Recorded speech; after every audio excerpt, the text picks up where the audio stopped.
வணக்கம் நேயர்களே. கண்ணதாசருக்கும் எம்ஜிஆருக்கும் ஒரு கட்டத்தில் ஈகோ பிரச்சனை வந்துவிட்டதாம். அப்போது எம்ஜிஆரின் படங்களுக்கு இனி பாட்டு எழுத மாட்டேன் என்று கவிஞர் சொல்லிவிட்டாராம். அப்போது பஞ்சவர்ணச்சலத்தை எழுத வைக்கிறாராம் எம்ஜிஆர். அதுதான் அந்த சூப்பர் ஹிட் பாடல். டிஎம்எஸ் சுசிலா பாடிய இந்த பாடல் பட்டி தொட்டி எங்கும் பட்டியை கிளப்பி உள்ளதாம். கலங்கரை விளக்கம் படத்தில் வரும் பொன்னிலில் பூத்தது புதுவானில் என்ற இந்த பாடலை பிரபல தயாரிப்பாளர் பஞ்சவர்ணச்சலம் எழுதியிருப்பார். இவர் இயக்குனர், எழுத்தாளர், பாடலாசிரியர் என பன்முக திறமை வாய்ந்தவர். இந்த பொன்னிலில் பூத்தது பாடல் எப்படி உருவாதுன்னு பிரபல பின்னணி பாடகர் மனோ தொலைக்காட்சி நிகழ்ச்சி ஒன்றில் தயாரிப்பாளரும் திரைக்கதை ஆசிரியருமான பஞ்சவர்ணச்சலத்திடம் கேட்டாராம். அதற்கு அவர் சொன்ன பதில் இதுதான். பொன்னிலில் பூத்தது பாடல் அந்த சூழ்நிலையில் தான் உருவானது என்று சொன்னாராம். அப்போது கட்சி பிரச்சனையாக இருந்ததாம். அதில் இருவருக்கும் இடையில் சில மனஸ்தாபம் ஏற்பட்டதாம்.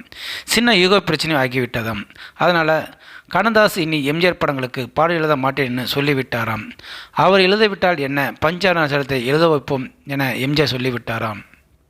இந்த பாடலுக்கு எம்எஸ்வி தான் இசையமைச்சிருப்பாராம். எம்எஸ்வி டியூனை சொன்னதும் அப்போ எனக்கு ஒரு நல்ல பல்லவி தோணுது என்று சொன்னாராம் பஞ்சவர்ணச்சலம்.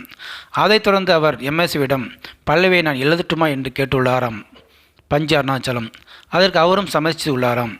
அப்போது உருவானதுதான் பொன்னிலில் பூத்தது புதுவானில் வெண்பனி தோவும் இளவேனில் என் மன தோட்டத்து வண்ண பறவை சென்றது எங்கே சொல் சொல் சொல்.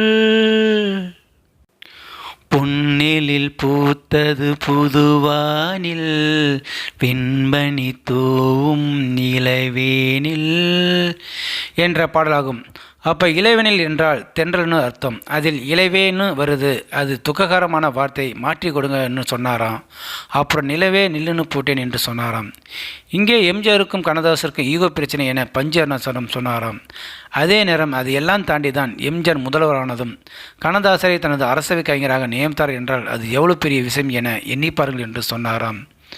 ஸோ நேயர்களே, இந்த வீடியோ பார்த்துருக்க நீங்கள் வீடியோ பிடிச்சிருந்தால் லைக் பண்ணுங்கள், ஷேர் பண்ணுங்கள். வீடியோ பார்த்தின கருத்துக்களை கமெண்ட் பாக்ஸில் கமெண்ட் பண்ணுங்கள். அப்படியே பக்கத்தில் இருக்கிற பெல் சிம்லை கிளிக் பண்ணுங்கள். அப்போ தான் நான் போடுற வீடியோ அடிக்கடி வந்து ரீச் ஆகும். மறக்காமல் சேனலை சப்ஸ்கிரைப் பண்ணுங்கள். தேங்க்யூ, வணக்கம்.